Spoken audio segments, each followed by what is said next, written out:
Welcome to my channel. This is Yellow Flicker. I'm very happy to announce that we are getting into the world of web development. In this series, we will try to build a static website using HTML, CSS, and JavaScript. By the end of the series, you should be able to build a fully functional, good-looking website. Let's look at the outline of this series. In this video, we will learn about the basic concepts of a website. How does a website work, and what are the things that make up a website? In the next 3 videos, we will go through the fundamental languages, HTML, CSS, and JavaScript, one by one.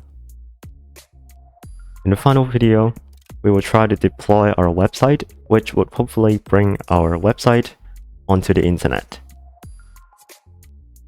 With everything clarified, let's begin our series.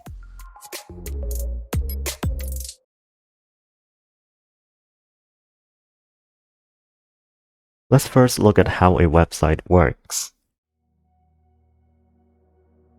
A typical website these days consists of 2 major parts, the front end and the back end.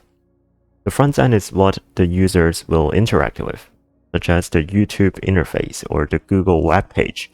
These are called the client-side front ends. The back end, on the other hand, is the server. They handle all the databases and authentication things. The front end and the back end will communicate to transfer files and data. In this series, we're only going to focus on the front end. When it comes to the front end, there are 3 major languages.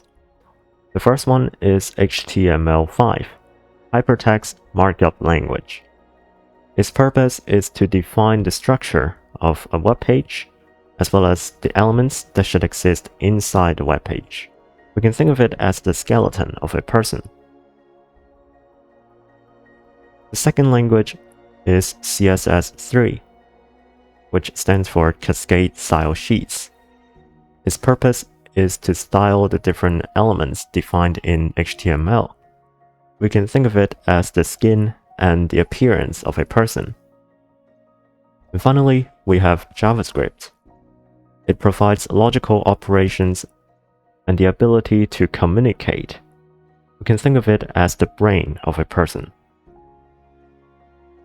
One important thing to keep in mind is that HTML and CSS are not programming languages because they cannot perform logical operations or any calculations by themselves. Next, we will look at the difference between static and dynamic websites. A static website is what we will focus on in the series.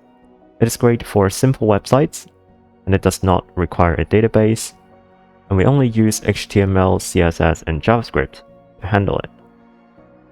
A static website does not have a back-end server. It runs purely on the front-end client side, that is, in our web browsers. A dynamic website, on the other hand, is capable of running complex services. It has a proper back-end service, and it has a database.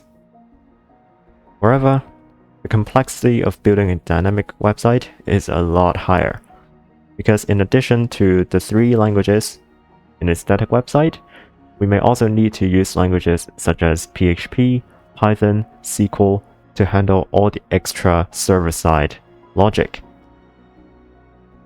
Although a static website does not have a back-end server, it does have a front-end server. I know this can be confusing, so let me clarify things a little bit.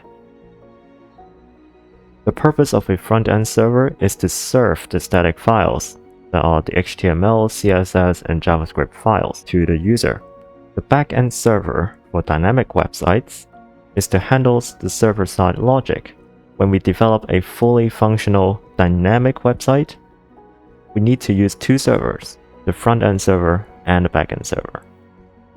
However, in some special cases, the backend server may also serve static files. We can deploy one single backend server that both handle the server-side logic and static file serving. We sometimes hear the term full stack. What does it do? In fact, full stack is a job title. A full stack developer is a person who works on both the front end and the back end. And that is what I do. I'm a full stack web developer. I handle everything of a website, from all the web design to web development on the front end, to the server architecture, the server side coding, and even the networking of these servers and technologies. This is called full stack. It's a job title. Do not mess it up with the front end and back end architectures. It is not a technical term. Next, let's talk about frameworks.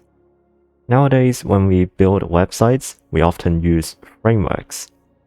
It makes our development a lot easier, organized, and it makes our websites more secure.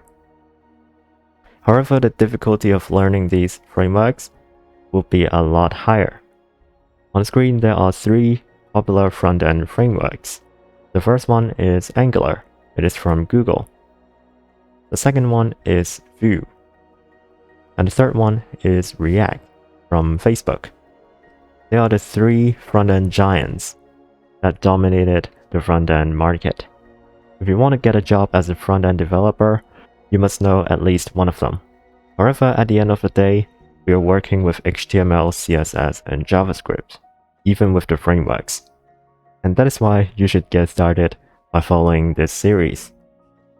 I hope by watching this video, you have learned how a website works, the architecture of websites nowadays, as well as the ecosystem of web development. In the next episode, we will look at the basics of HTML.